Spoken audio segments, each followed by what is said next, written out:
You're listening to That's Pretty Dark, the podcast where we talk about all of the entertainment that scared us as children and still haunts us as adults. So grab your flashlight and join us as we take a frightfully nostalgic look over our shoulders and under our beds and in our closets. And together we'll realize, whoa, that's pretty dark. Pretty dark.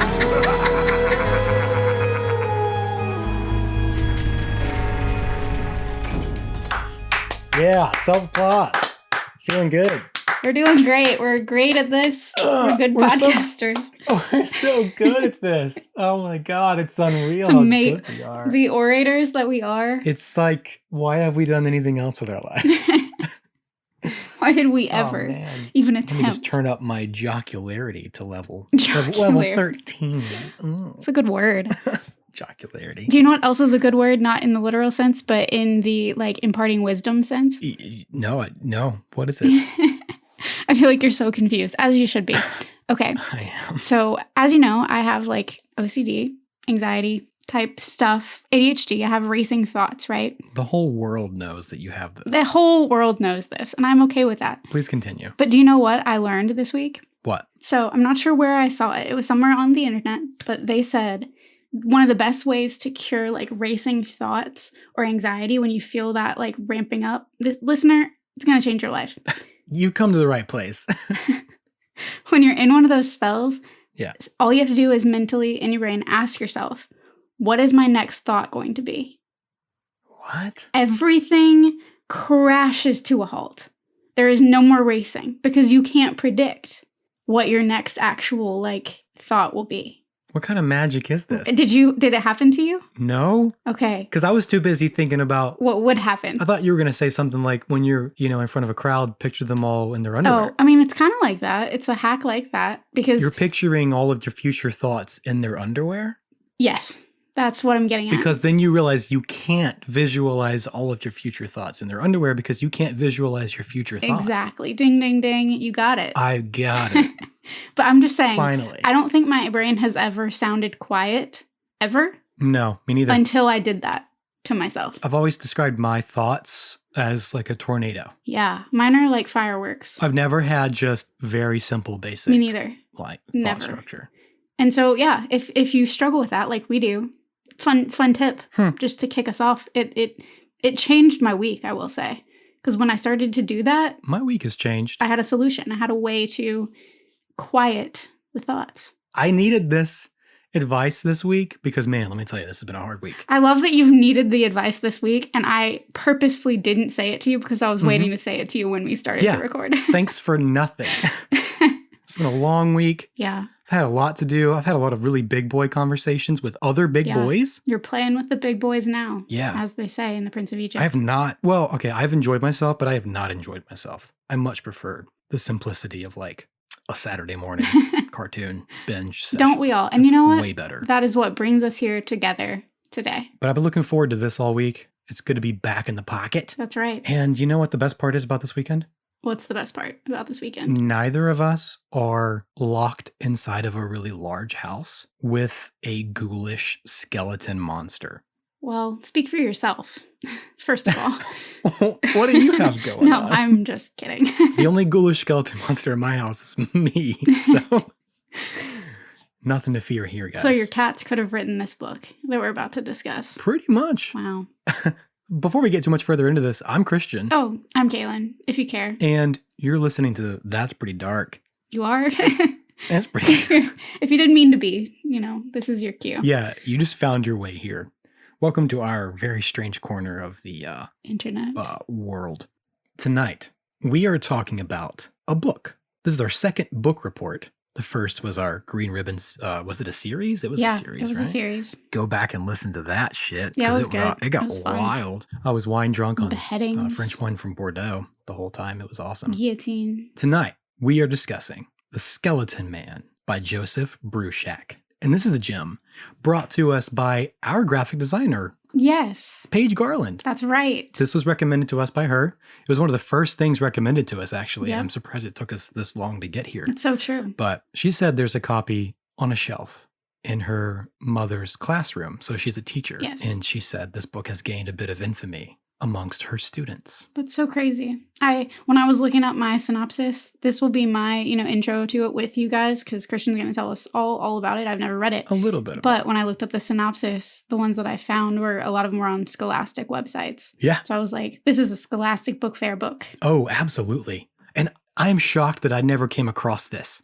I read it recently, but I did not read it when I was a kid. I don't know how. I don't know why. But it would have scared the pants off of me if I'd been young. But yeah, no, this book is incredible. I'm very pleased that it exists in the world. First, I want to say, Kaylin, this book has nothing to do with the Skeleton Man action horror thriller film that released on the Sci-Fi Channel in 2004. Well, I'm really glad you told me that. That movie is apparently on Netflix, and it's supposed to be really terrible. So the way you started that, I thought you were going to say really good. And I was like, oh, maybe we should watch that too. But okay. We should, but just to make fun of it the whole time. Gotcha. I also want you to know, Kaylin, if you're paying attention, I want you to know. I'm paying attention. What else would I be doing right now? This book also has nothing to do with the crime fiction novel also named Skeleton Man. Okay, because I saw that too. Published in 2004. Yeah. Written by novelist Tony Hiller. I saw that as well. So thank you. It has nothing to do with either of those things. So don't even bring that over here. Okay. I won't. It doesn't belong here. It doesn't belong here. It's a creep. It's a weirdo. Yes, exactly. This book, The Skeleton Man, is an eerie children's suspense novel published on September 1st, 2001, which is perfect because September 1st is when I begin my autumn/Halloween season festivities. Oh, yeah. It was definitely published to get in there for Halloween. Yeah. The year it came out, it was like primed and ready for the Halloween season. Just like Are You Afraid of the Dark came out in like August. Yes. They were like, okay, let's get people ready for the season. There are no other holidays, between the two. Right. It's the next major one. Absolutely. You're right. You're right about that. This book fits in the middle grade fiction category, meaning it's perfect for young readers between the ages of 8 and 12. Mm-hmm. But the back of this book says for ages 10 and up. Oh, whoops. So 8 and 9-year-olds, get out of here. You can't read this book. Yeah. I mean, when I was 9, I totally would have read it. I would have read it. I'm telling you. I was reading at a college level when I was 9, so I would have definitely picked it up. You and my classmate Joey. Me and Joey. I bet you guys both had the AR reader like top. He had that the was top me. scores in my class. Me too. Yeah, you would. You valedictorian nerd. That's me. The Skeleton Man's story follows a young girl named Molly who narrates her own harrowing tale in the present tense. She often walks us through moments beat for beat, providing ample opportunity for some delightfully suspenseful moments, which allows us to sneak and hold our breath and even hide right alongside her. Ooh. This creepy novel may not have received the praise and fame it still deserves, but anyone who reads it, child, adult, or otherwise, would be lying if they said it didn't give them the spooks at times. I'm ready. I'm ready to get spooked. And I will say, I've never been able to really nail down the exact description of the feeling. Like, I want to invent a new word to describe that. Like, I want to get creeped out. But this book gave me that feeling. I'm pretty sure there is, yeah. I don't know if there is. I've tried to find it. Let us know, listener. Let us know, listener. Tell us what you think it should be. Somebody who's like studies linguistics needs to like go back and find the roots of words and piece together a new word.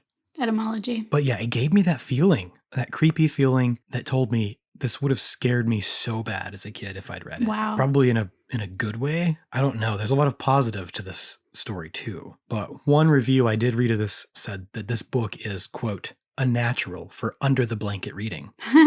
I like that. Which I feel like kind of wraps up that whole frightfully nostalgic feeling in a statement. I really like that. But before we get into the story itself, we need to give credit where the credit is due. The Skeleton Man, this children's novel, was written by Joseph Bruchac. It's a Slovak family name, but he's considered a Native American writer because he's of Abenaki descent. Okay. The Abenakis are indigenous peoples of the northeastern woodlands, so like Maine area. Okay.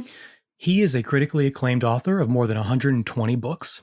Wow. And many of his writings draw on his Abenaki heritage. The Skeleton Man novel itself is based on a traditional Abenaki story, although Molly, the main character, indicates that she and her dad, and possibly even her mother, are of Mohawk heritage. The characters, Molly and her family, live in upstate New York. Okay. Mohawk is from kind of the New York area. So is he not from there? He's from New York, but Okay. his heritage is from more the Maine area, Gotcha. the Abenakis. So anyway, I think I was like, why didn't he just Yeah, I was wondering make why this he an wouldn't just Abenaki? make it his own tribe. Yeah, why not make Molly and her family Abenaki? But Maybe also Mohawk is more like well known. maybe that was a suggestion from like an editor or something. Or maybe it's just that he knows the terrain Mm-hmm. in New York better. I don't know. I don't know. But if we have him on and we interview him for something like Patreon or something, we can ask him. That'd be great. You know? I'd love to. So I have a recording from Bruchac. Oh, It's not my recording. It's from a website I found because I was trying to figure out how to pronounce his name. It's Bruchac. Bruchac. I wanted to make sure I said it correctly. And I found a website that actually has a bunch of different writers. It's called teachingbooks.net. And different writers have little audio files that teach you how to pronounce their name. So, It's so handy. and I'm going to play it for you. Okay. Hello, my name is Joseph Bruchac. That's Bruchac, as in boiling up a small building. And although I'm known as a Native American writer, that is my ancestry on my mom's side, my dad's side is Slovak. So in fact, if it were pronounced in Slovak, it would be Bruchac. Bruchac, I might mention, probably has two different translations into English. One is bear growling, the other is big belly. Once again, this is Joseph Bruchac, and I wish you a good day. As in boiling a small building. Yeah, isn't that cool? I like you, dude. He's funny. He's funny. I'll get into this later, but he does speak a lot to groups of children. Like he's a very educational speaker. He can be hired for He events and sounds like such. that. He could sit and do circle time. I mean, and it'd be fun. Yeah, he's just good at that. He's good at communicating. I don't want to say it's because he's a writer, because writers are just good at writing. Doesn't mean they're good at communicating. True. But he's a storyteller. Mm-hmm. Very cool guy. I've liked everything that I found about him. We'll have to read some more of his books. Absolutely. Oh, which ones? Over 120 to choose from. Right. So he is a storyteller of both the written and spoken word, and he's a poet as well as a musician. Love that. He's received numerous awards and honors throughout his career. Like, this list is long. I didn't even write them down. It's a ton of stuff. Bruchac. One quote from his website is, although his Northeastern American Indian heritage is only one part of an ethnic background, those native roots are the ones by which he has been most nourished. Ah. Which I liked that phrasing. Yeah, me too. Because we're all made up of different things, but to be nourished by one part of your ancestry more than the other, Yeah. that's just such a beautiful way to put that. That is. I like that a I lot. thought it was really nice. And his website also says that he has performed all over the world as a professional storyteller of native stories, and he visits dozens of schools every year as a visiting author, telling stories and discussing native culture, That's awesome. which is very important to him. Yeah, very cool. Yeah. It also says his younger sister, Margaret, and his two grown sons, James and Jesse, continue to work extensively in projects involving the preservation of Abenaki culture, language, and traditional native skills, including performing traditional and contemporary Abenaki music with the Dawnland Singers. Cool. I'm definitely going to look them up. Right? And Dawnland is cool because the Abenaki, another name for them in like English translations, is people of the Dawnland. So the Dawnland Singers is like, it's just drawing, everything he does just draws back on his heritage over and over. It's super cool. I'm excited because that means that this book probably does a lot of the same. It really does. Exactly. He's also one of the founders of the Wordcraft Circle of Native American Writers and Storytellers, which has helped numerous Native authors get their work published. Amazing. Incredibly important work. Love that. Because that is a voice that has been stifled over and over and over again. Yes. Thank you, Mr. Bruchac. Yes. Thank you, Joseph Bruchac. You're incredible. So Joseph Bruchac has kept the Native American tradition of storytelling alive and well. And he's done his part to ensure that it will continue for at least another generation, at least one more. But if enough people continue to read his works, there's a good chance he'll have a hand in continuing the tradition for many generations to come. Which brings us to Skeleton Man, like you said. This story is not only inspired by a generations-old story in reality, but it also celebrates the telling of stories and the passing on of old world knowledge and insights, because it's Molly's understanding of the ancient monster that is the Skeleton Man that ultimately saves her life. Wow. What do we keep saying here? That history repeats itself? Yeah. That those Pretty who don't know common history theme. are doomed to repeat it? Yeah. Right. I also do want to briefly say, that the illustrations in this book, are done by Sally Wern Comport, who is a very talented artist and author of a few of her own books. Man, Yeah. I'm jealous. She can't illustrate and write. Yeah, way too That's cool. not fair. The illustrations in Skeleton Man are unsettling, beautiful, and just the right kind of dark. I can't wait for you to lend it to me upon completion of this recording. Yeah, I've got it. It's all yours. So I have the book here with me. You do. I see I it. do. It's right here. I see it right there. And I'm going to read some bits from the book, but nothing too crazy. Don't turn this off. Keep listening. No, they'll keep listening. They like your voice. No, they don't. No. So you know how like on the inside cover of books, it's all the copyright information, like this is a work of fiction, and it like gives you the categories of fiction that it fits inside of. I don't know if you've ever seen that before. But maybe in these types of books when I was it'll either younger. say fiction, nonfiction. Oh, it tells you whatever Gotcha. it is. Then yes. This book, under fiction, the first two categories, it says psychopaths and kidnapping. Oh my God. And this is for ages 10 and up. Or I'm probably going apparently to say 8 that to over 10. and over. It's for ages 10. Oh my God. The copyright summary is, after her parents disappear and she is turned over to the care of a strange great uncle, Molly must rely on her dreams about an old Mohawk story for her safety and maybe even her life. Oh. Right? Super spooky. I think that's one of the synopses that I read online. It's got to be. Yeah. So I also wanted to take a moment to read the acknowledgments page because it's super important Okay.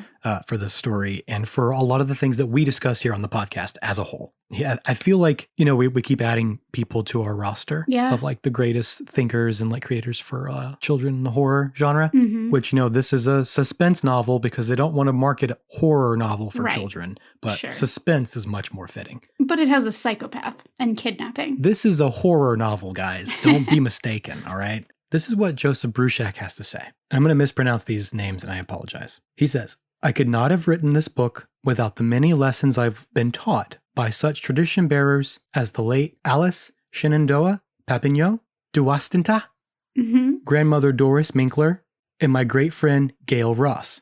They have helped me understand even more deeply how different the strong women in our traditional American Indian stories are from the dependent damsels of European folktales who hope for a prince to rescue them.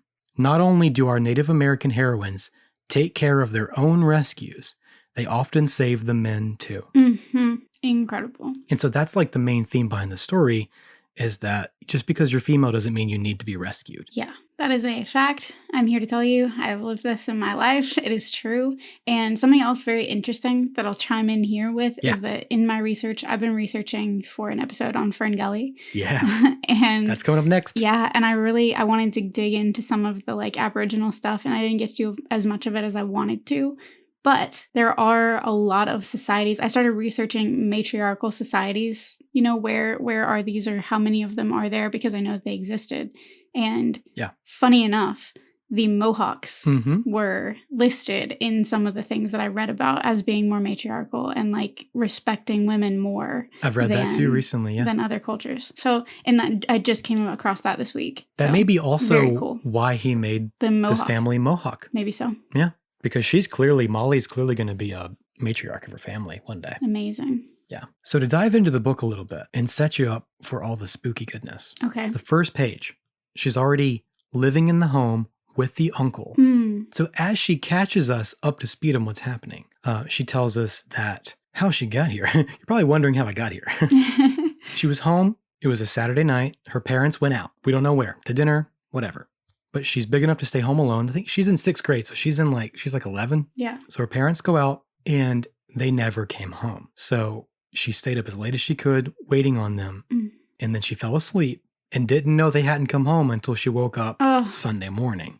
She specifically goes into, my dad wasn't making breakfast. My mom wasn't doing her aerobics. That would have bothered me. Listen, that would have bothered me. I thought about you while reading this book. Yeah. So much because I bet. we discussed this in so many episodes so far. We talked about it last episode. We did. Molly goes into this gut-wrenching summary of how she spent her few days alone, how she tried to make breakfast in the hopes that her parents would walk through the door, find her making breakfast, which I get that like that OCD kind of complex of like, Yeah. if I do things like normal. Like, we're going to just keep going. Yeah, I had OCD tendencies when I was a kid. Yeah. Because if I didn't do the exact same thing every day after lunch at school, my mom would die on the way to pick me up from school. Yes, that's the kind of OCD I also had as a kid. She slept as much as she could. She watched TV.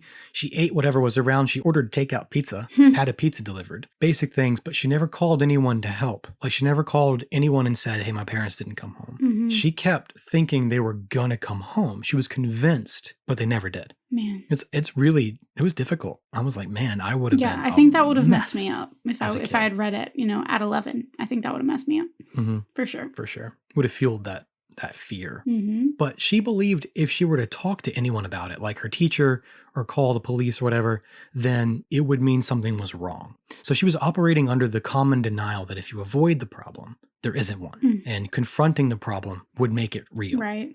I do get the impulse to do that. I wouldn't have at that age. I mean, I wouldn't have done that at that age. I would have been calling the police. I would have been calling. I would have too. Every authority figure. But we'll find there's a reason for her instincts. Her instincts are important. It's more of a spiritual connection to what's really happening. Mm-hmm. And it has to do with her heritage. Okay. She even missed school on Monday. I was going to ask, did she go to school? Well, she did on Tuesday, but didn't go Monday. Okay. And like both of her parents' bosses called her, asking her where they were. Wow. And she's like, they're sick.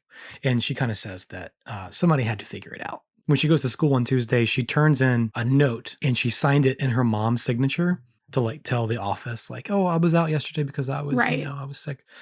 She's like taking the adult approach to this. It's really, really kind of crazy. The lengths she goes to pretend like everything's normal. Nothing's wrong. I'm just like, I would not have had the wherewithal. Oh, I know. I'm imagining me at 11 years old and that did not exist in my body. No, there are moments of really, it's not even really maturity, but it's just very harsh and realistic in this book. Like, you have the whimsical kind of horror, but you go from that to like reality of how things do actually work. So it gets very serious and very real at times. She even says that her teacher, Miss Shabbos, seemed to notice that something was wrong. And Miss Shabbos is a very important character in this story. Teachers are important. Very important. Take note. Very important. But after about 4 days being on her own, people began to notice. So police showed up, news reporters, social services, and she says she was even on an episode of Unsolved Mysteries. Oh, geez. Which I don't know how there was time for her to be interviewed for that. Yeah. For that show. But he's just kind of throwing like culture references at it in hopes that kids are like, I know that. Man. Wow, that's serious. Unsolved Mysteries? Wow. No, I wouldn't be able to do that. I wouldn't be consolable. Mm-mm. I wouldn't be able to be interviewed on Unsolved Mysteries. There would be none of that. Well, it's funny because she says, like, if you watch it, it looks like I'm emotional and crying, but I wasn't. Weird. I can also understand the overwhelm. Yeah. Like, it's just a point of complete overwhelm. And when you're that convinced that your parents they're just not home yet. They're coming home. See, I didn't have that either, though, because my mom was 5 minutes late to pick me up from school. I was convinced that the worst had happened. Oh, So no. I didn't have that. I can't tell you how many sleepovers I went home from. Oh, me too, dude. Supposed to be at my friend's house all night. Me too. I can't do it. I get Me too. homesick. I think my parents are dead. Oh, yeah. Call my mom. Yep. Going home. I'm calling my mom. It'd be like midnight. They'd answer the phone all mad. Yeah. No, absolutely. They're just pissed at you. And the worst was having to wake up your friend's parents. Yeah. To like get them to call. You have to convince your friend to go wake up their parents. Yes. So they and can then call your your friend is mom. mad at you, and your friend's parents are mad at you. Yeah. Everyone's pissed. Yep. I get it. And that doesn't help the anxiety, folks. Hate to break it to you. No. But all of this chaos builds up to the main crux of the matter. If her parents are gone, who's she supposed to live with? So when social services gets involved, it's this whole glossing over of how the system actually works. We're only getting Molly's perspective. All she knows is parents are gone, adults are involved, social services lady introduces her to a strange man. Count Olaf. Yeah. He's a stranger danger, that she does not know. She does not recognize. He's a stranger who is never given a name, but is referred to as her great uncle, making him her father's uncle. Okay. So her father is his nephew. That's the story. So much so that he's able to show Molly the pictures in his wallet, his snakeskin wallet, super cool wallet. And Molly notices that the pictures in his wallet are the same pictures that her dad had in his wallet. Huh. Huh. I'm immediately no. Respectfully, no. Respectfully, where did you put my dad? Disrespectfully, no. So this strange man is described as such: a tall, elderly, thin man with stooped shoulders, all dressed in gray, even his shoes, with a face that was so thin it looked like bone. He didn't look Indian. Though his skin was almost as brown as my dad's, it was as if he dyed himself that color. Ew. His eyes were round and unblinking, like the eyes of an owl. He smiled, and I could see how big his teeth were. Mm. What big teeth you have, All the Grandma. better to eat you with. Yowza, right? Until you got to that part, I was going to say, I had great uncles that looked like that. Mm-mm. But no, not those like, big not old quite teeth like that. get you every time. Every time. Those chompers. But when Molly has no say in the matter, this stranger takes her back to his home where she has to live with him in his house. No thanks. And that's where she is Mm-mm. now. Like I said, Nah. she introduces the whole story as though she's already in his house. Mm-mm. And now she's come full circle Mm-mm. telling you how she got here. Right. And now we're here with her in the moment. She's in bed. The room is still too dim, even though she keeps on the bedside lamp and the bathroom light. She's been there for 7 nights, and every night it's the same thing. At a certain hour, her so-called uncle will climb the stairs with heavy footfalls, then stand outside her bedroom door for a few moments, catching his breath, Ew. Don't like that. before knocking. He will ask if she's all right, and when she says yes, she's going to bed, he will lock the door from the outside No. with a snick. Mm-mm. Respectfully, no. Not going to do this. Not going to be here. Not going to be in this house. Not for me. No. It's so scary. It's honestly very creepy. Just the idea of being taken care of by a relative. Like when I was younger, the only relatives that I would want to stay with were my dad's parents, my mama and papa. Outside of that, I would have been creeped out in anybody's house. Sure. But then to know that you're in someone else's house and you don't know where your parents are and you've never met this person. Right. Yeah, I wouldn't have been able to read this, I don't think. And you know. As a kid. Yeah. And you know he has something to do with your parents' disappearance. Yeah, because he has my dad's pictures. The pictures that you've seen so many times because he showed them to you. Yeah. Yeah, no. Mm-mm. She even says there's, I think it's the wedding photo of her parents. There's even the same tear in the corner. Yeah, this is... Like she knows this guy's Yeah. bad news, but she Bad cannot. news bears. There are multiple times, I'm going to read one at a point. Where's Mr. Poe, the banker guy? And you got to tell the adults. Yeah, right. Yeah. But I'm going to read a section at one point where she's trying to convince the adults of what's going on.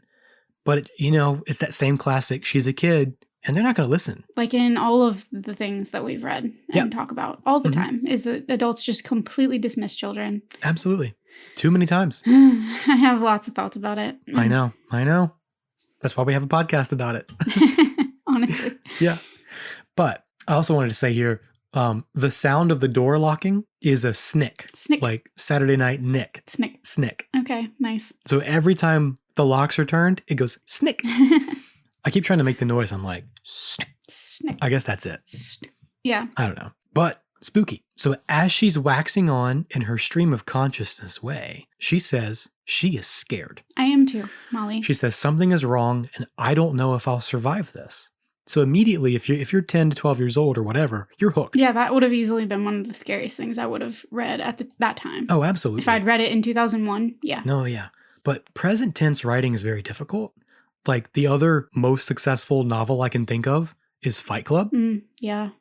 Present tense is tough. It's very, very difficult. And for kids, I think it's best suited for children because they're already so tuned into their emotions and like everything is the present. There's really no past and no future when you're that young. It's really all what's happening right now. There is no future. Yeah. So There I don't know. I think he made the right choice. He could have written this differently, but I think he made the right choice. That was Rent. Sorry. I love how you just you take my singing in stride now as part of conversation. I'm Whether just you used know to what it it is after or not. 8 years. It's just it's par for the course. But also, you just continue. I'm going to mention rent later on. Oh my God. Okay. Yeah. Okay. All these things You're just that tapping I like. into... We're back in the pocket. We're back in the Like pocket. you said. Our pockets are full tonight, boy. Oh, God. All right. Back on track. So she's also, you'll appreciate, self-deprecating. I relate. But she says here that she's being melodramatic. I'm probably just being melodramatic. She says that she has an overactive imagination, and she attributes this I'd say, a very enriched imagination. Mm-hmm. She attributes this to the stories her parents have told her over the years. Her dad grew up hearing stories from his aunties on the Mohawk Reserve. But not his great uncle, mysteriously. Mysteriously not his great uncle. Mm. But because of these stories, she says, well, there's a really great one, a really scary one my dad used to tell me. And so she narrates for us the ancient story about a skeleton monster as an example, which I will now read. Let's go. Read to us, please. It's circle time. Circle time. One of my favorites was the one about the skeleton monster. He was just a human being at first, a lazy, greedy uncle who hung around the longhouse and let everyone else hunt for him. One day, all alone in the lodge, waiting for the others to come home with food, lazy uncle burned his finger really badly on the fire and stuck it into his mouth to cool it. "Ooh," he said, as he sucked the cooked flesh. "This tastes good." It tasted so good, in fact, that he ate all the flesh off of his finger. Please, no. "Ah," he said, "this is an easy way to get food. But I'm still hungry." So he cooked another finger, and another, until he had eaten all of his fingers. "Ooh," he said, "that was good. No. But I'm still hungry." So he cooked his toes and ate them.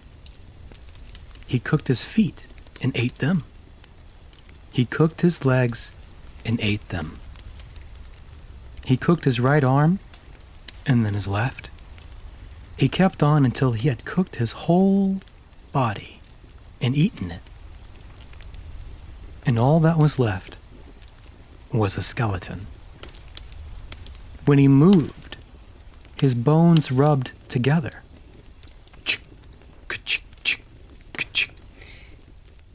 So what I'm gathering is that he doesn't have any pain receptors or nerves. No, Right. They just don't exist. don't interrupt me. "Ah," he said, in a voice that was now just a dry whisper. "That was good. But I am still hungry. I hope that my relatives come home soon." And when his relatives came home, one by one, they found that the lodge was dark, except for the glow of the cooking fire. They could see a shadowy shape beckoning to them from the other side of the fire. They could hear a sound like this. Chick, chick, chick, chick. "Come in, my relative," Skeleton Man whispered. "I have been waiting for you." One by one, all of his relatives came into the lodge. Skeleton Man caught them and ate them, all but one. She was his niece, and she had been playing in her favorite spot down by the river that flowed through the gorge. She was late coming home because she had seen a rabbit that had fallen into the river.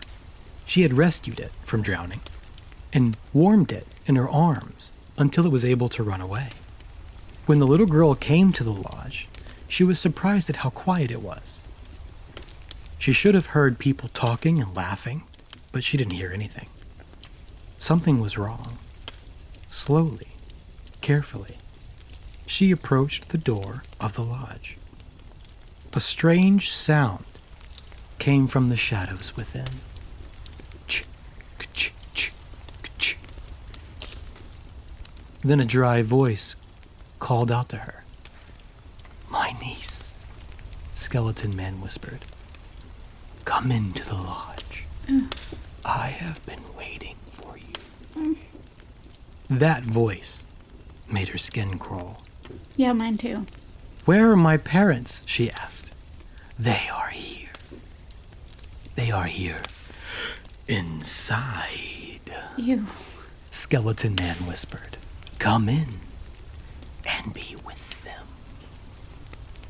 No, the girl said. I will not come inside. Ah, Skeleton man replied in his dry, thin voice. That is all right. I will come out for you. Then, lazy uncle, the skeleton man, walked out of the lodge, his dry bones rubbed together as he walked toward the little girl. Chick, chick, chick, chick. The girl began to run, not sure where to go. Skeleton man would have caught her and eaten her if it hadn't been for that rabbit she'd rescued from the river. It appeared on the path before her. I will help you because you saved me, said the rabbit. Follow me. Then the rabbit helped the little girl outwit Skeleton Man. And it kind of fizzles out from there. And it says that the rabbit, showed her how to bring her family back to life and other kinds of things. That's a really smart rabbit. It's a really, really smart rabbit. But that's how the folktale goes. Okay. And essentially, it's all about how this guy made himself into a skeleton monster and basically a cannibal. Okay. And but it has to do with the rabbit. You scratch my back. I'll save yours from getting eaten by your uncle. Save yours from getting scratched to ribbons by the skeleton man. Mm-hmm. And it's important. The rabbit character is important because the rabbit comes back in the dreams that Molly has. So we'll get to her dreams in a little bit. Okay. But the rabbit is a very significant player. Does he have a pocket watch? If only. Is he late for a very important date? Listen, don't bring your European folklore bullshit You know what, into you're this right. beautiful Native American You're story. right. I gotta put a lid on that. One really beautiful thing I noticed about the structure of the story is it feels like when he began to write it, it was just sort of the first couple chapters, maybe the first few that he wrote, had the idea. And from a writing perspective, as a writer, I feel like he wrote them and then he put it aside and then he came back later when more of it had developed in his mind. Mm-hmm. I obviously can't say that for certain, but it feels that way to me. Like the book overall, you mean? The book as a whole, Yeah. because it begins with this whimsical, suspenseful, horrifying concept of being locked in a room in a dark, mysterious house with this creepy ass dude. And it feels very intimate because you're in all these moments with her. And while you continue to be in the moments with her because she's the one telling you what's happening, from there, the story seems to unfold and mature and grow in this really cool way.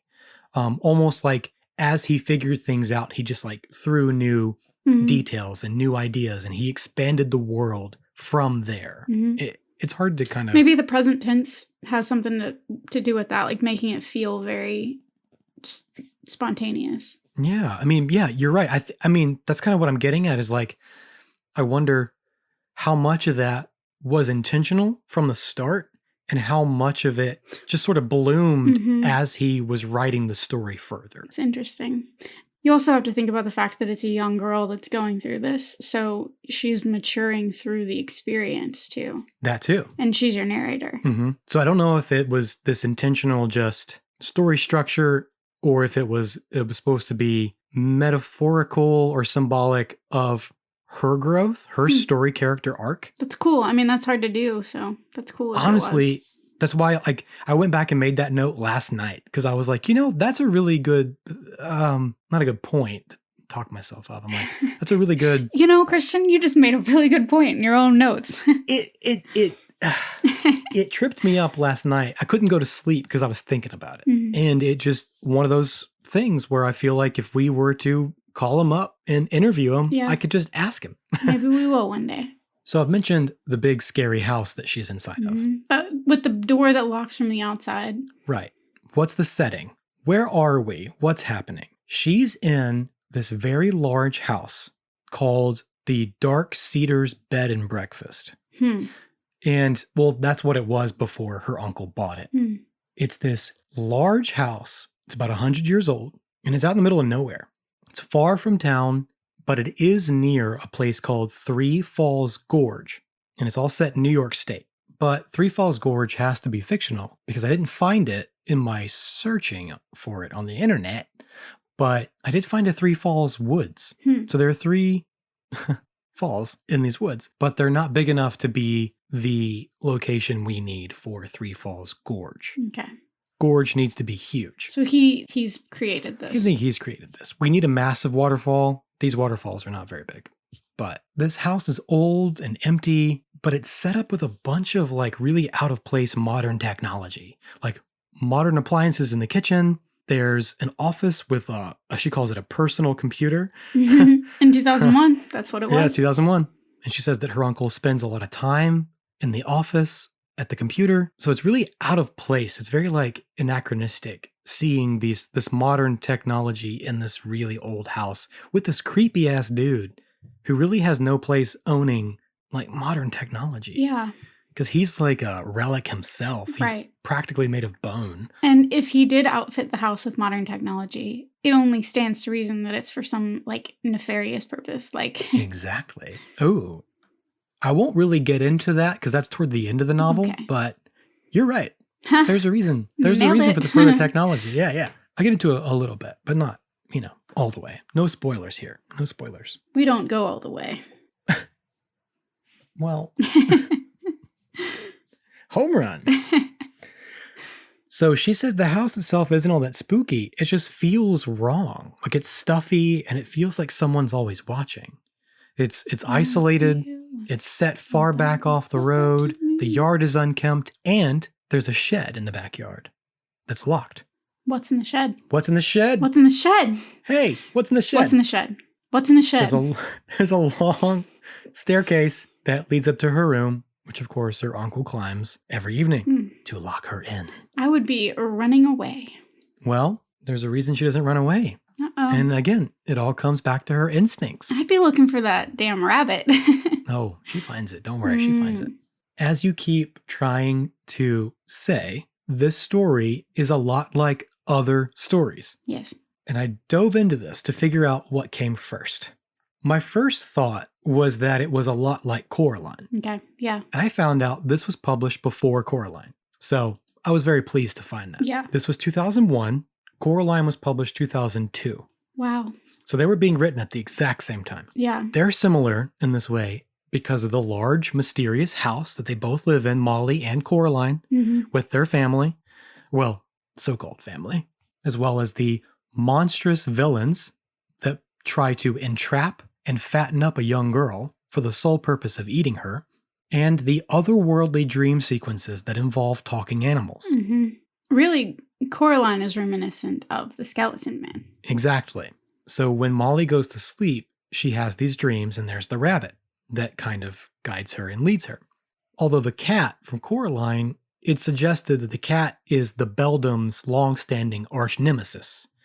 The rabbit in Skeleton Man is quite literally meant to be something known in many cultures around the world, especially in Native American cultures, as a spirit guide. So a quick breakdown on a spirit guide. Love this. Love it. I love it so much. I love Native American culture. I wish, that they'd been treated better. I wish there was more of it. Yeah. Still out there. I wish we hadn't destroyed a lot of it. It got real heavy in my sigh, but I really it pains me how poorly that Native Americans and all indigenous peoples have been treated. Particularly in North America. Yeah. Well, which is also why I got so pumped researching for this book, because I had no idea. You don't read Joseph Bruchac and think he's Native American. Right. The name. So I was pumped to find that he is. Super cool. I had a hint because when I was looking stuff up, I kept seeing different legends, origin story stuff. Sure. So a spirit guide is a guide or protector, but most commonly an animal of some kind. This is where we get the idea, such as spirit animals, as well as the Patronus charm from Harry Potter. I was about to say Patronus. It was in in my mouth, coming out. I had a Patronus in my mouth. It's usually a reflection of the inner self Right. or the inner spirit, a spiritual manifestation of something that is already inside of you. So it represents your own instincts and your own strength, and they often leave story characters with the advice that they must look within themselves to find what they're searching for, which is just a beautiful message that we all need to Yes, it is. hear. I want to know what my spirit guide would be. I genuinely wish that I had culture like that to look at and pull from. Yeah. Do you want to know something completely unrelated? Absolutely. / related? It's unrelated because I don't even want to put it in the same category as like actual spirit guides and, Native American lore. Mm-hmm. But regularly, I and other people would tell me that my spirit animal was the socially awkward penguin. Do you remember that meme? Yeah. Yeah. And so I used to say that the socially awkward penguin was my spirit animal. I think you're right. I think this checks out. I think if you were to go up to a reservation, I think the Native American peoples there would totally agree. tell you that you're onto something big. They might. They just might. They'd say, yes, white woman, you are. That's probably very your spiritual. stupid ass spirit animal. You very English white Go woman. away. Yes. I'd be like, yes. Okay, thank you. Thanks. Totally. My spirit animal is Nick Miller, as we know. We know that for certain. For a fact. 100%. For a fact. Turtle face. The other main piece of literature in pop culture that you've been trying to reference desperately over and over is a series of unfortunate events. That's right. Yes. Because of the parents disappearing and the kids being forced to go live with a creepy old man Strange, claiming to unknown be relative. a distant relative they've never heard of before. Very similar. Yeah. I agree. The first book was published in 1999. Yes. Daniel Handler. Yes. And The Skeleton Man was published in 2001. Right. And let's also not discount the fact that Joseph Bruchac has known this story his entire life. Sure. Yeah. No, I wouldn't So say that it was overlapping in any way like that at all. It was just reminding me because I grew up with absolutely. Count Olaf and Series of Unfortunate Events. My main point here is that a series of unfortunate events, Skeleton Man and Coraline, were all being written at the same time. Mm-hmm. So the craziest thing to me is the spiritual aspect behind that. Yeah. That there must have Weird. been something drifting through the ether at this time. Mm. For these three writers to have caught onto something so similar, each being memorable and successful in their own right. And it's just, that kind of thing fascinates me. Yeah, me too. Writers like Neil Gaiman, for example, do talk about the muse and inspiration and how things attach themselves to writers. Like, not so much that writers come up with ideas, Mm-hmm. but that the ideas are out there and they find the writer. Exactly. Mm-hmm. If you're listening, if you're paying attention, if you're open to your muse, Right. you'll be able to catch it as it flies across the sky. And I mean, I feel that way when I write. feel that way too. If I'm going to, especially like poetry and stuff, sometimes I'll just have a flash of something and I know that's what I needed, Mhm. but it doesn't feel like it comes from me. No, I totally get that. How many times have we talked about story ideas that I've had Yeah. that we've seen on freaking Netflix or Oh, whatever? yeah. Yep. Mike Flanagan. And you're like, yeah, we'll be watching something and I'll text Christian. I'll be like, well, somebody else did it. Yep. It's unreal. It's pretty wild. So, yeah. Can I postulate one thing really quickly before we get out of this a series of unfortunate events moment? No, go ahead. I posted it a couple years ago, but I'm interested to know what you think, what listeners think. Are we, as in our generation, you and I, are we depressed because we grew up with a series of unfortunate events? Or were we depressed, therefore we clung to a series of unfortunate events? Which came first in that regard? Did it make us depressed or did it help us feel understood? I don't know. Well, you're saying there's only two options. Yeah, kind of. I don't mean to say that's two what options, you but quite yes. literally call a loaded question. It has to be one of these two. It's just interesting to me because I feel like, I don't know if it caused me to lean into that or if it made me feel seen when I already felt that way. because a series of unfortunate events, as we know, Daniel Handler, Lemony Snicket, he writes in such a way that it's like everything is foreboding, everything is a warning, everything is bad and awful, and you shouldn't read it, and you mustn't do this, and if you really want to, but I should warn you, like it's very roundabout, I would say, and I don't know, just did it influence our thinking when we were that age? Because like you said, it came out in 1999. I think everything influences our thinking when you're that young. Yeah. Everything affects how your brain processes information and your cognitive development. And there were 13 of those bad boys. Yeah. But I also would say that there's a level of confirmation bias in his writing. Totally. That it's confirming a lot of the things that you already feel and believe. Mm-hmm. So I think that's probably why it was super popular, because it was like pinging all the right towers in our brain that feels that doubt and that insecurity and that fear of being a kid. Yep. I think he just sort of... Because, one of my favorite songs at the time was I'm Just a Kid by Simple Plan. It was like, woe is me on every turn and every corner. And that series embodied that. It's tough being a kid. I was not adopted by Count Olaf, but, it still felt hard sometimes. It's hard to be a kid. It really is.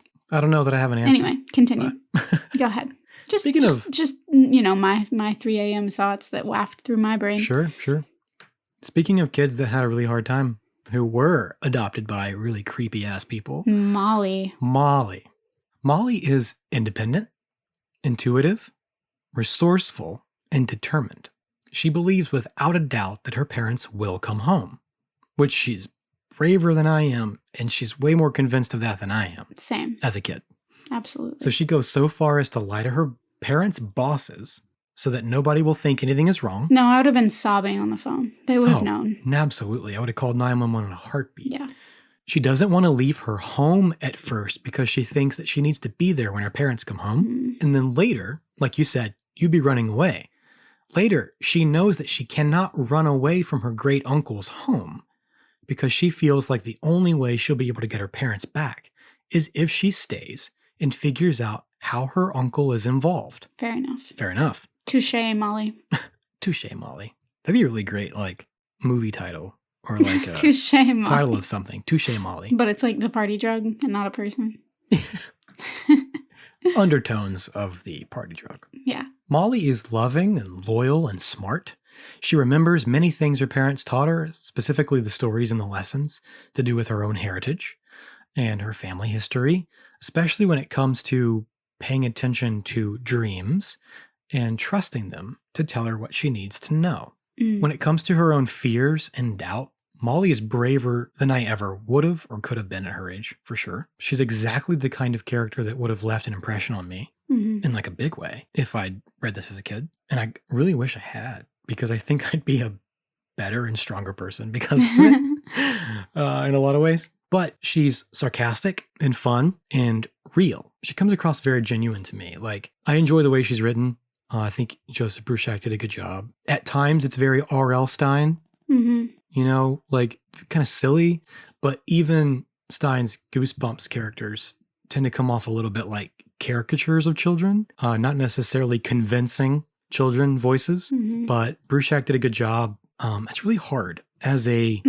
I want to write for children. I want to write children's suspense and children's horror, whatever you want to call it as a genre. But it's really hard to tap into that childish voice because you're not a kid. You're an adult.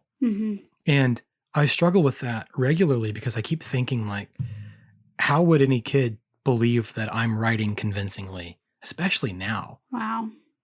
With kids growing up and having access to things. That's true. In ways that they didn't have in the 90s and the 2000s. How do you write for kids when they're way smarter than you are? Wow. They can see right through your bullshit.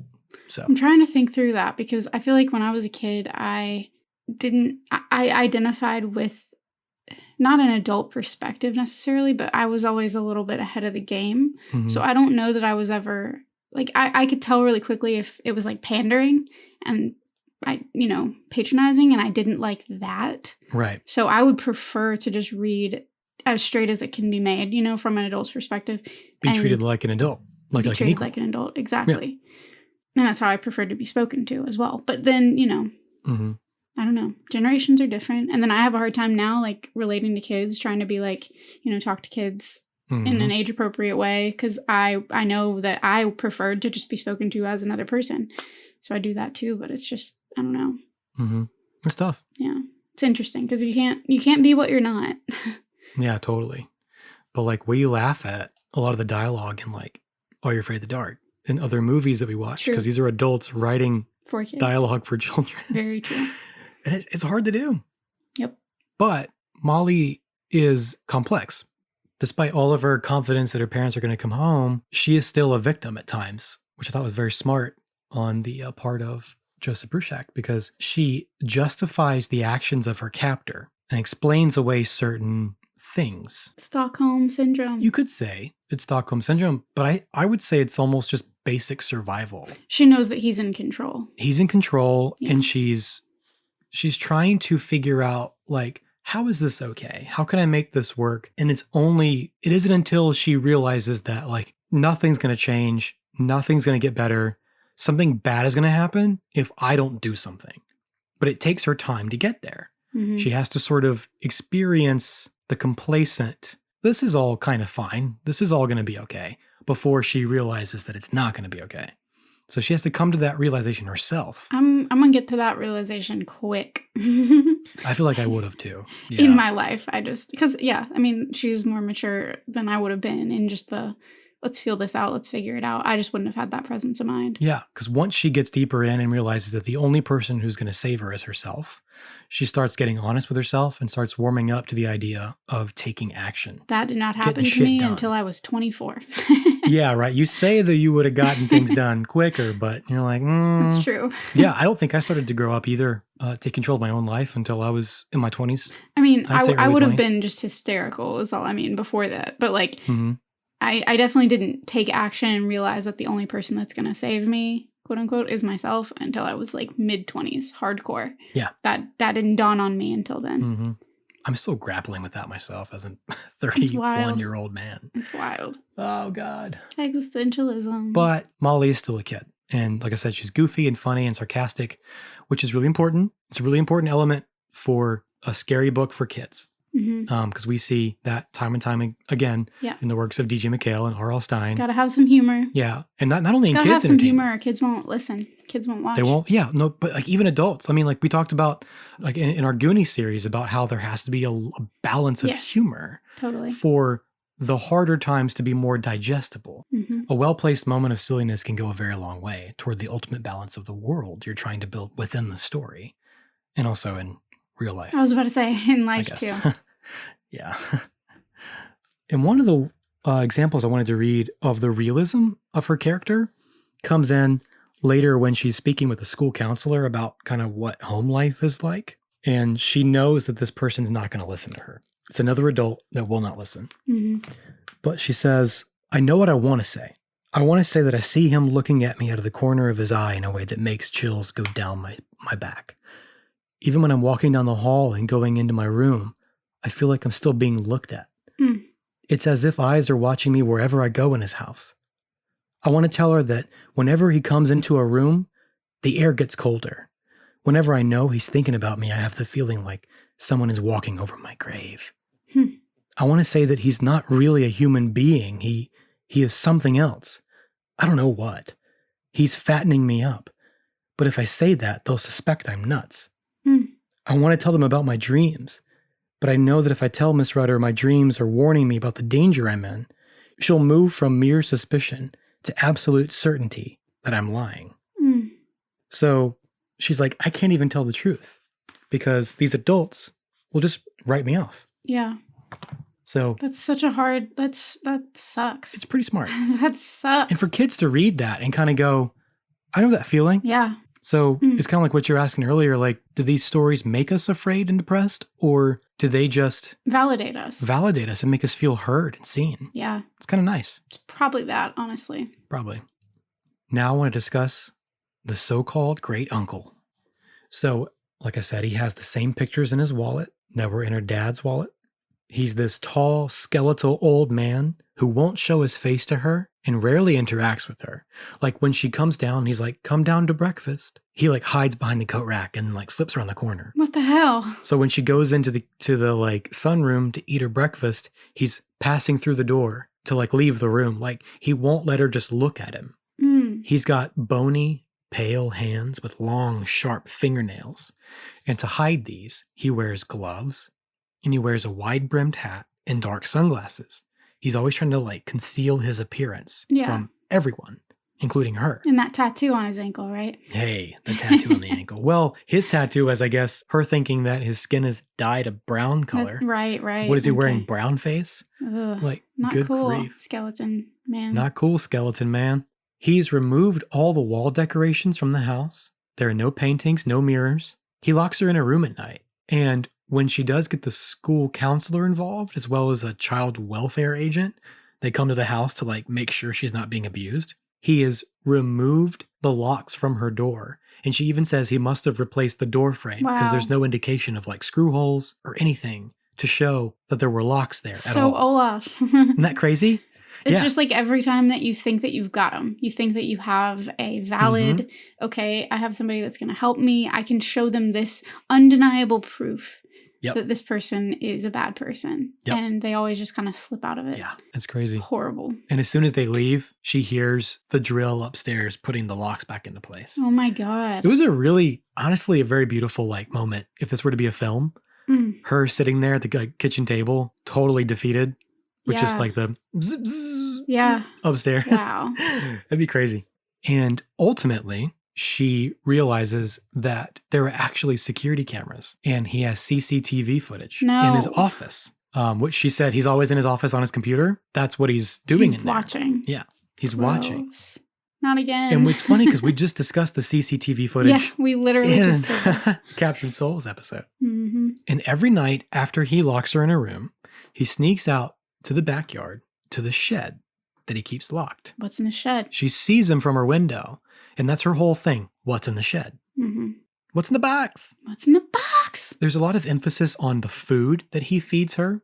He gives her a lot of food every time she comes home, every time she wakes up and goes to school. Fattening her up, like she said. Exactly. Hansel and Gretel. It's all for the sole purpose of fattening her up, while he himself does not eat. There's never any food for him. Well, we know he's a vampire. Or whatever he is. He's a ghoul, I guess. But she's not technically a ghoul, but I mean, he's not technically a monster. vampire. I'm just saying, if there's a person that you never see them eat, you have to assume they're they're a vampire. monster of some kind, right? They only eat specific things. Their diet's very particular. He's always like looking at her and telling her, she's looking thin. You're looking thin. You should eat something. Which is not okay anyway. No, especially for a grown man to tell a young woman. Nope. I mean, anyone to tell a young woman.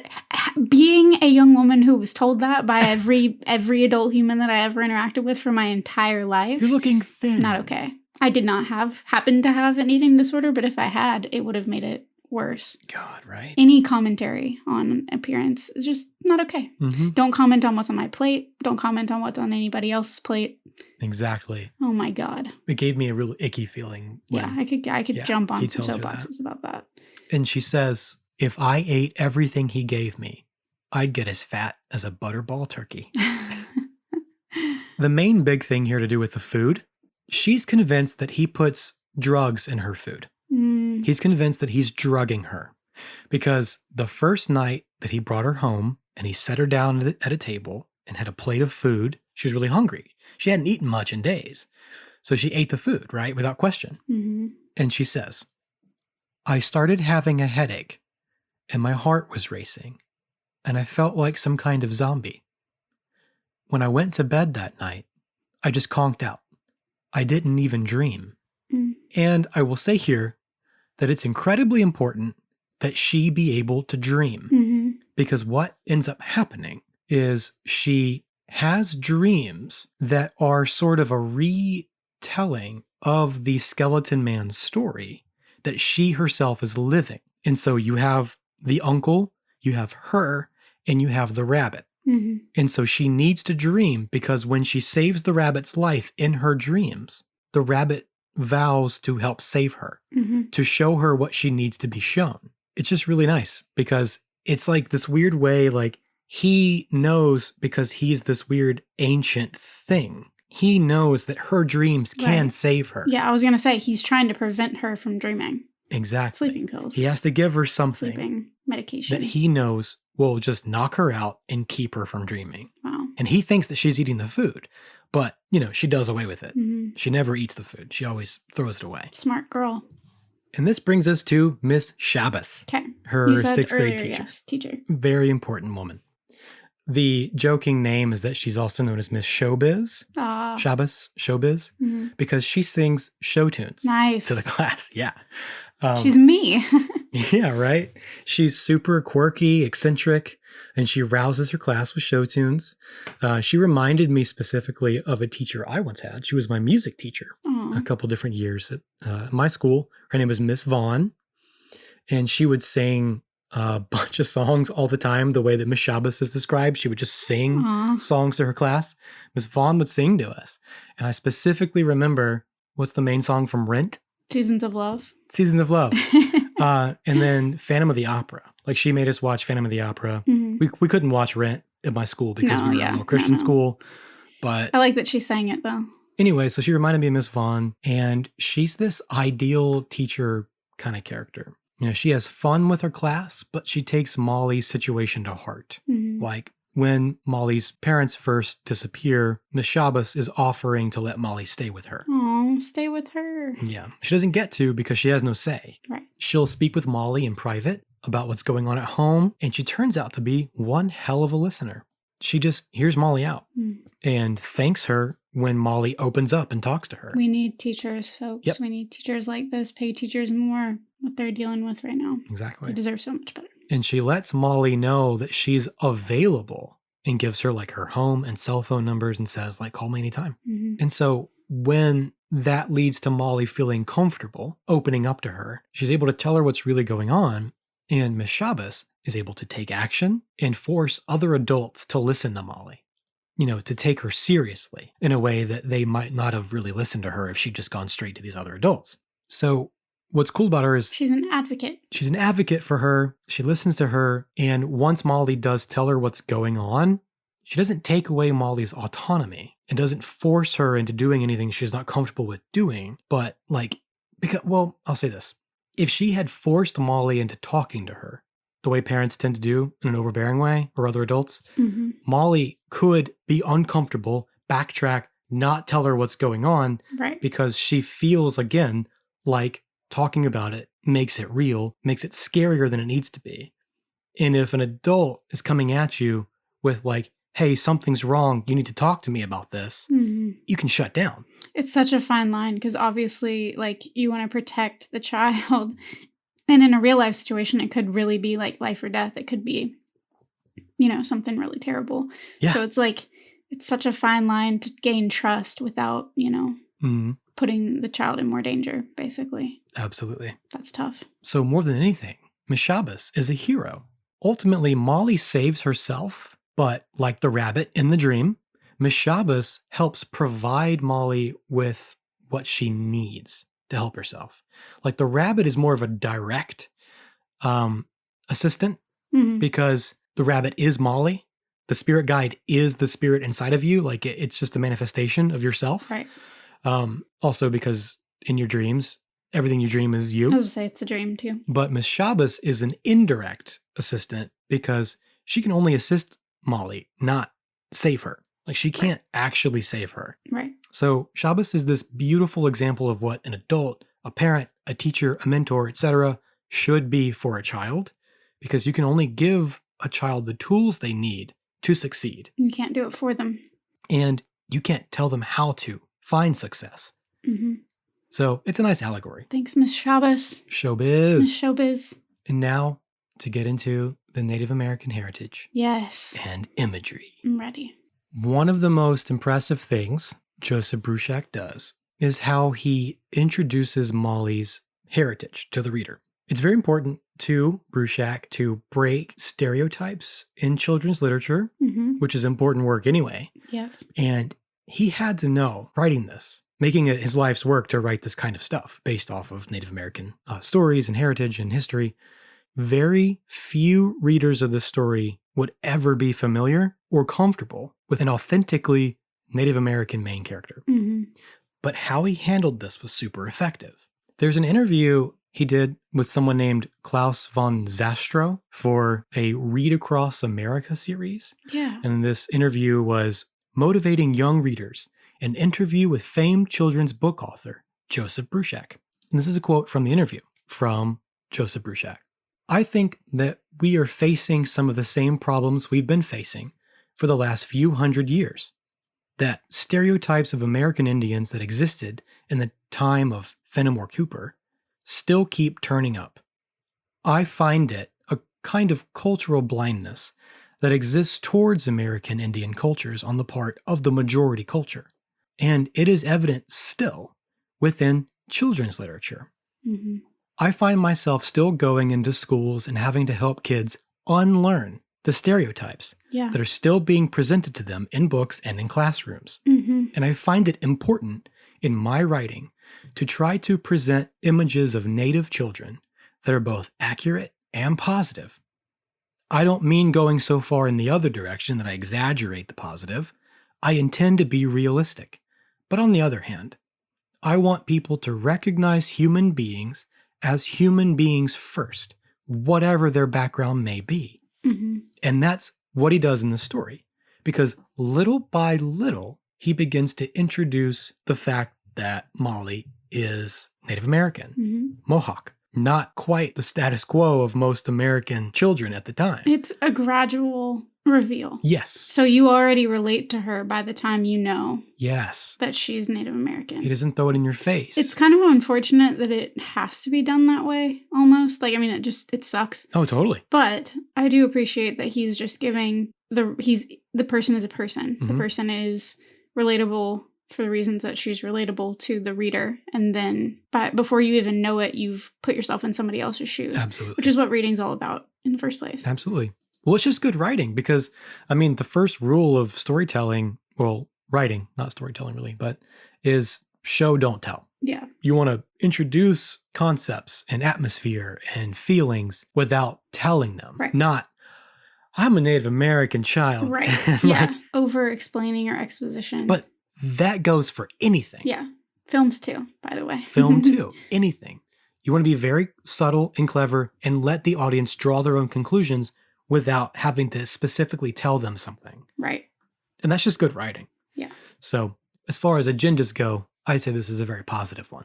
Yes. So some of the notable Native American references in this story are the most obvious being the skeleton monster story that she tells very early on. Mhm. And she says it's the story passed down that her father heard on the Mohawk Reserve. Mm-hmm. One of the next things she talks about is something she calls the lonesome song Hmm. that you sing when you're feeling lonely and need a friend.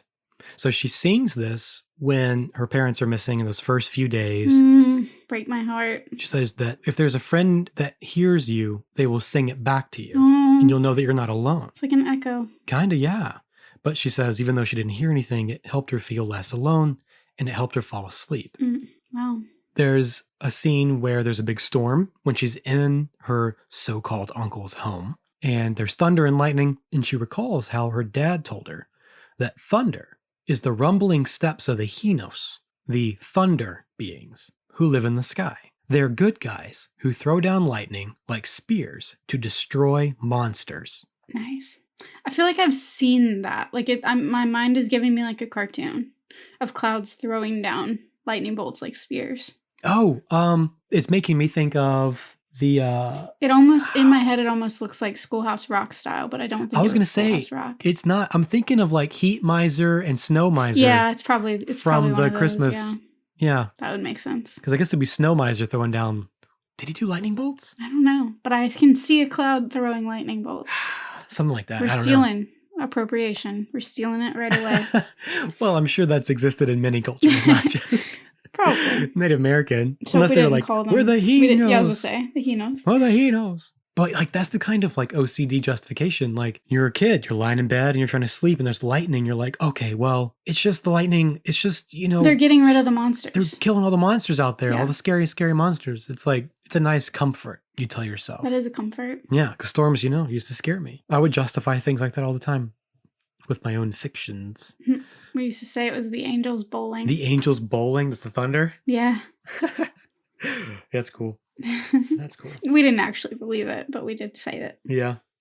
In the second half of the story, when Molly begins to get brave enough to sneak around the house and like figure things out, she walks in the way her dad taught her to walk, like their Mohawk ancestors did when they wanted to move through the forest without making any noise. I thought it was super cool. Mhm. She describes it as like keeping your elbows close and your hands out, and you twist your feet when you walk. Mhm. So like you don't step, but you like Right. twist into the earth as you're walking. Pretty cool. Out in the woods, in the brush. And like I said before, she has these dreams that involve this uncle creature and the talking rabbit. This is very Native American to have a spirit guide in your dream sequences Mhm. when you're sleeping, and have a dream storyline that parallels the story in quote unquote reality Mhm. of the main character. I've read a few Native American novels written by Native American authors. I took a course in college. It's very cool. And there was a lot of emphasis on dreams Mhm. and dream characters and spirit guides and Yeah. all that. It's Mhm. really, really What is cool. it? Animism. Animism.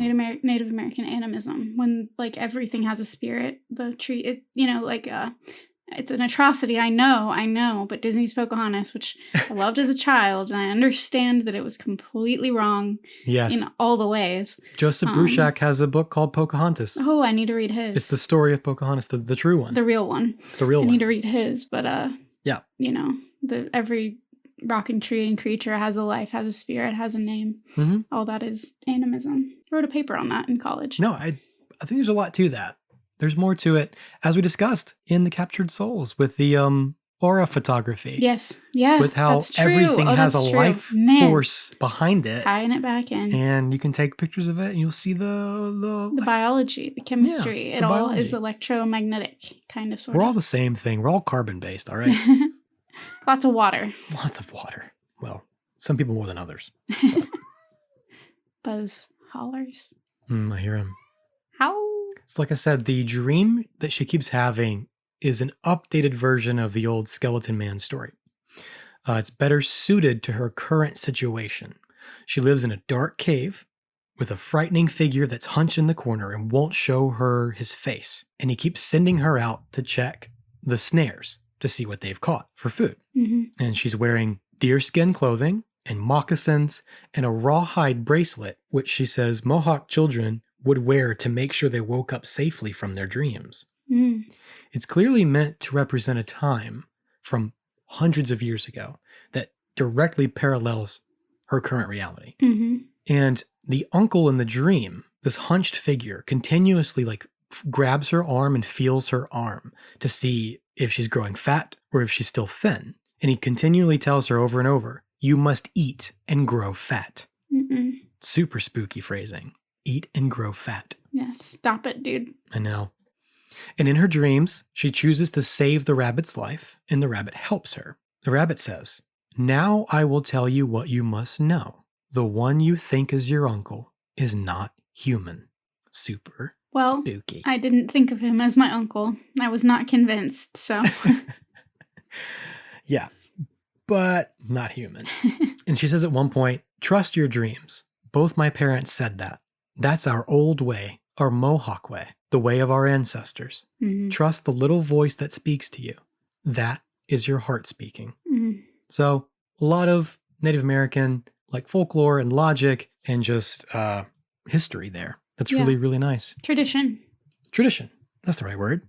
Mhm. And it just further proves the point that the rabbit is her. Right. It's your heart. It's your spirit. It's your soul. It's whatever. Jiminy Cricket. It's you. And at different times talking about dreams, she mentions something called an aware dream, which is what her dad calls it, an aware dream. Like it's a dream. Yes. And he says, it's a dream where you know you are a dreamer, and if you are alert enough, you'll get some help from your dreams. Someone or something will guide you or give you a message. This is also known in pop culture as a lucid dream. Mm-hmm. Have you had much experience with lucid dreaming? No. I try. A lot of times I will, in the dream, I'll know that it's a dream. I'll be aware of it, but I don't really change the outcome or my, It's difficult. yeah. Now, I've tried it here and there, but not for a long time, and for a good reason. from my personal experience, lucid dreaming is not for the faint of heart. There's a lot out there about lucid dreaming. Yeah. And it takes a lot of practice. It takes a lot of practice. And, some people will tell you that it's an avenue toward achieving astral projection. Yeah. But I'm not going to get into all that this evening. Mm-hmm. My personal experience was terrifying. Yeah. I practiced it pretty consistently back in college. Early college, we're all experimenting with new things. Right. My drug of choice was dreaming. Sleep was elusive. It still is. Yeah, that's kind of my thing with it. Like, I've never tried really hard. Like, there have definitely been times when I'm like, I wish I could dream this, or I wish I could dream about that, or like, I wish that my subconscious would work on this issue for me. It's tough. And sometimes I find that I dream about the things that I think about. But yeah, like I said, if I'm aware that I'm dreaming, it's not enough to like change what's happening. Usually, if I'm aware that I'm dreaming, it means I'm pretty close to waking up, and then I do wake up. Yeah. Yeah, then you wake up pretty instantly. It's very tenuous. Mm-hmm. Is that the word? Sure. I think that's the word. We'll say yeah. Tenuous. Words are made up. So, yeah, I had my own skeleton man experience in a dream. It confronted me. Did I ever tell you about this? The skeleton man? Mm-hmm. No. Well, just a figure in my dream talking to me. I don't think so.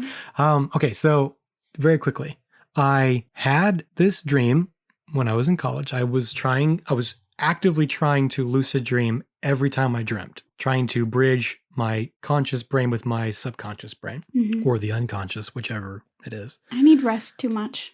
Well, that too. It's actually exhausting, yeah. But I walked into my parents' living room and I saw the room. It was very weird because I was aware it was a dream.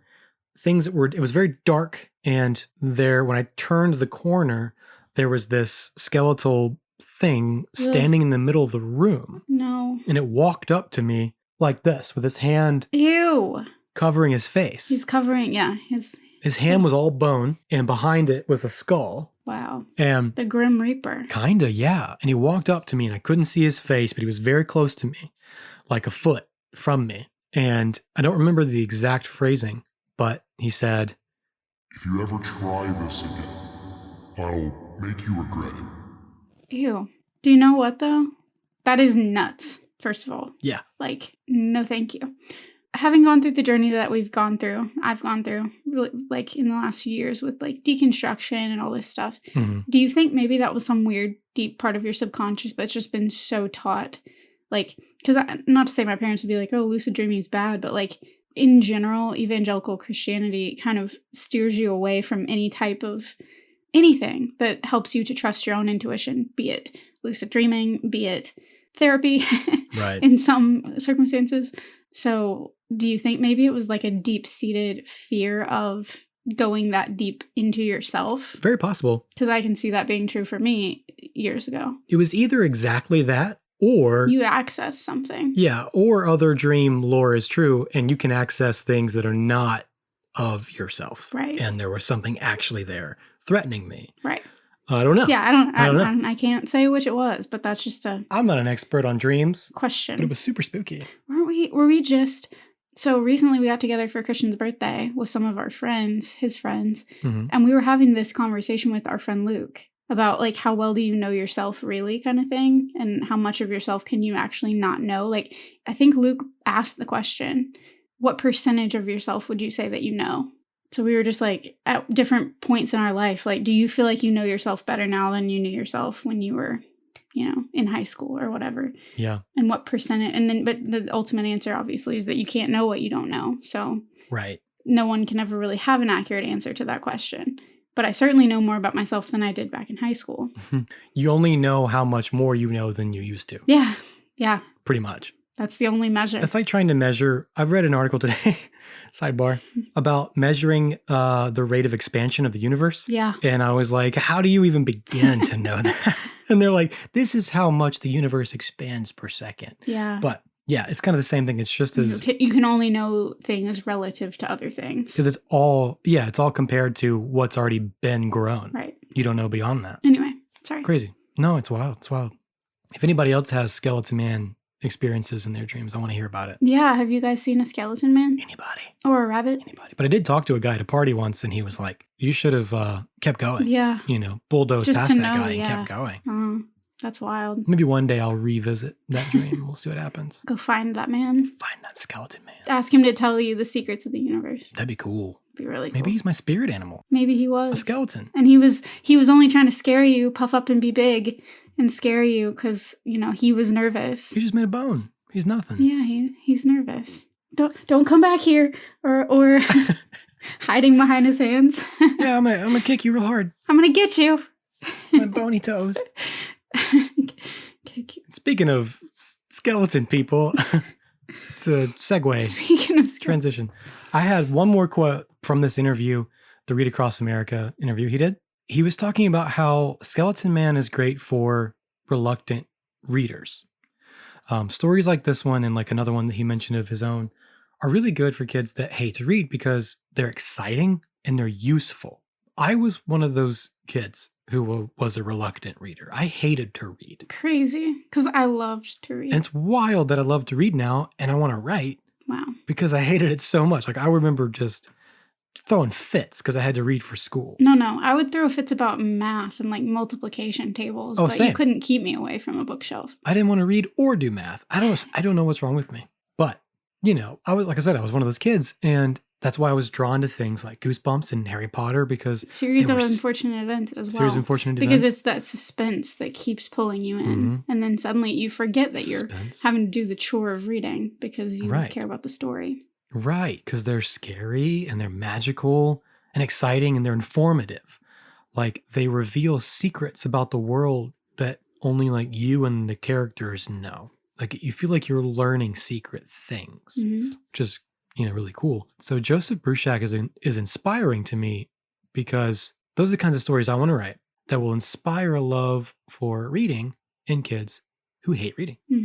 Some reverse psychology in the case of Daniel Handler. Kind of. Yeah, you kind of trick them into reading. Yeah. And this story in particular, Skeleton Man, he says they're useful, which I think is an interesting way because it's not like he's saying, well, there's a moral. You can learn a lesson. He's saying, no, this is useful for children. It's not about learning something that benefits the world per se.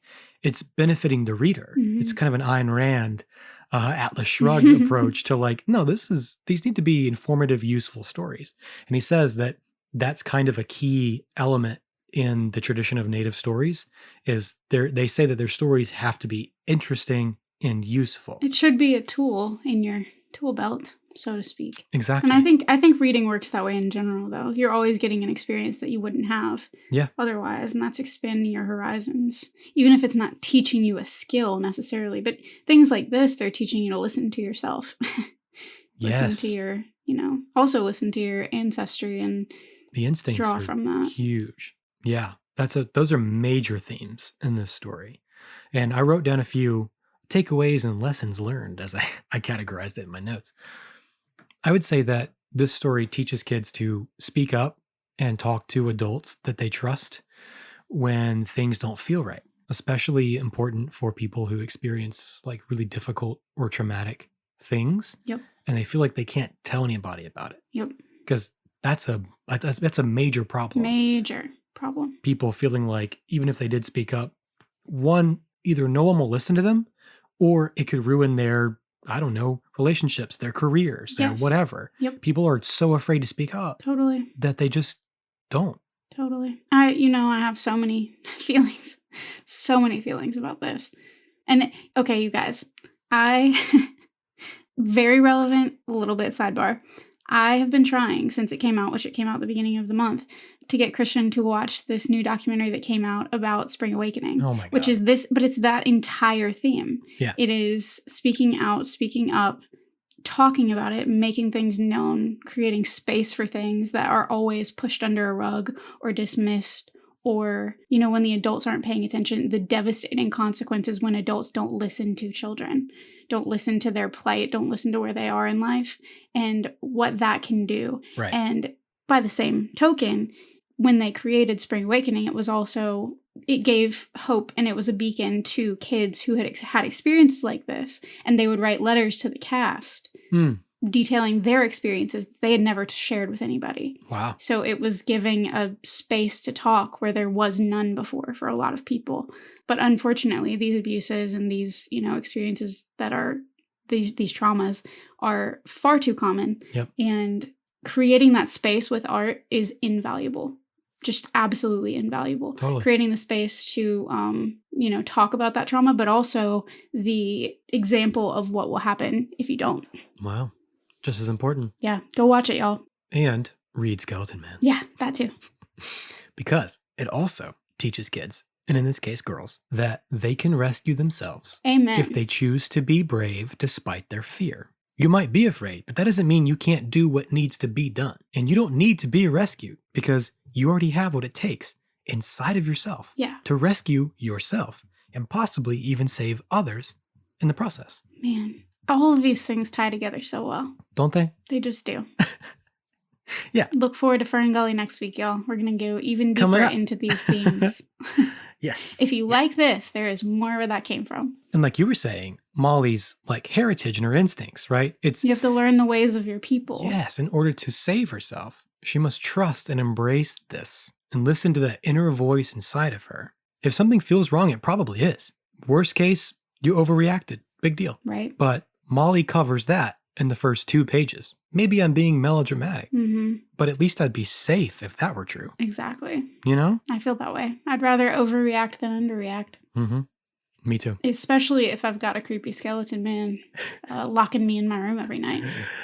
Whose appearance changes like with the day, basically. Vomitous. And most importantly, if you put your mind to it, you can outwit the bad guys. The monster might be big and scary and skeletal, but you can be resourceful and cunning if you want to be and if you need to be. Like a very common thing I've heard over and over again in true crime podcast scenarios and documentaries and movies and such that we've discussed before Mm-hmm. is that if you fight for your life, you have a really good chance of getting away. Yeah. Like your chances increase exponentially. If you make it, that was always the, like, in self-defense classes and stuff, that was kind of the takeaway for a lot of it was don't give up. Don't give up. Don't make it easy. No. Because if it's difficult, there is a greater likelihood that they will give up. Absolutely. Because they don't expect you to. Right. Fight back. These human monsters, a lot of the time, are so narrow-minded and like narrow-sighted that they don't even expect you to fight back at all. They think that they are so good at what they're going to do. All powerful. They get arrogant and overconfident, and that can be their downfall. I mean, obviously not every time. And but- definitely not victim blaming by any means. No, of course not. There are certainly cases where it's totally not a possibility. But This is victim empowering. right. Like you're allowed to fight back. You're yes, totally allowed to fight back, and you should if anybody thinks that they have any kind of power. Some people over have you. the freeze response, like fight or flight, freeze. Yeah. Kind of thing. I don't know what I would do in that circumstance. I really don't. I don't know. But I hope I'd fight. And if you don't fight back, though, you will always lose. And if you do fight back, you do stand a really good chance Yeah. of saving your own life. True. So, Molly teaches us some very important lessons. Thanks, Molly. Thanks, Molly. Thanks, Joseph. Thanks, Joseph Bruchac. Thanks, Big Joe. All right, so some closing remarks. I was really going to deliver better ones than I have. We haven't even heard them yet. Don't sell yourself short. No, I know. But, I think he just kind of says everything he needs to say for himself. Really, really cool guy. He's inspiring, and I want to read a lot more of his works than I have. This is just the first of many, and I'm kind of glad it was the first because it's really A gateway. opened my eyes to a lot of really beautiful things, a lot of scary things too. But I will say, Joseph Bruchac, a Native American writer, wrote a scary story for children that is rife with Native American legend and symbolism, as well as a Native American main character. And not only did it slip into the mainstream for a while, but it is now beloved by an entire generation of readers. And I think that's super freaking cool. Agreed. I wish that I'd read it as a kid. You will. You'll read it soon. Mm-hmm. You'll read it soon. So thank you, Joseph Bruchac, for your contribution to not only children's literature, but American literature on the whole. And the best news I have for everybody at this current moment, including myself, is that there's a sequel to Skeleton Man Amazing. called The Return of Skeleton Well, Man. that's not good news at all. We don't I want know. him to return. I can't wait to read it because there's not a trilogy. So it probably means that he Okay. gets what's coming to him. I was about to say, Yeah. he gets what's coming. Gets what's coming. Comeuppance. Gets his comeuppance. You ever heard anybody use that seriously? Comeuppance. You're going to get your comeuppance, man. Yeah, like what? It wouldn't work Hey, in life. Keep messing with me, you're going to get your comeuppance. my point exactly. I'll refrain from more jokes. But yeah, that's The Skeleton Man Yay! by Joseph Bruchac. Thanks, Christian. I won't tell you what happens. Don't tell us. Please don't tell us. We want to find out for ourselves. So thanks for hanging out with us and listening. As always. Totally. We're here for you. Talk to us. Tell us things. Did you read The Skeleton Man when you were a kid? Let us know. Please tell us. Let us know what kind of dreams you've had, if anybody's had any super revealing, informative dreams. Any experience with spirit guides or anything like that. Yeah, tell us all those things. Totally need to know. Well, I'm going to go eat dinner. Yeah, dinner time. It's dinner time. It's late at So night, but hungry. it's dinner time. So hungry, I'm going to cook up some fingers. No, oh God. See how tasty no. these are. That's good. Are you the skeleton man? Not yet. You're gonna be if you don't eat dinner. Yeah, maybe one day. Okay, bye guys. Sorry, we're really hungry. Okay, sorry. So sorry. All right, where's that rabbit? Yeah. You tell me if you find him. I'll let you know. I'll let you know. All right, sweet. Bye, guys. Bye. Thanks for listening to That's Pretty Dark, written and produced by Christian Baxter Mott and Kaylin Andrews. Our music is composed by Jonathan Simmons, and our art is provided by Paige Garland at Power Girl Illustration.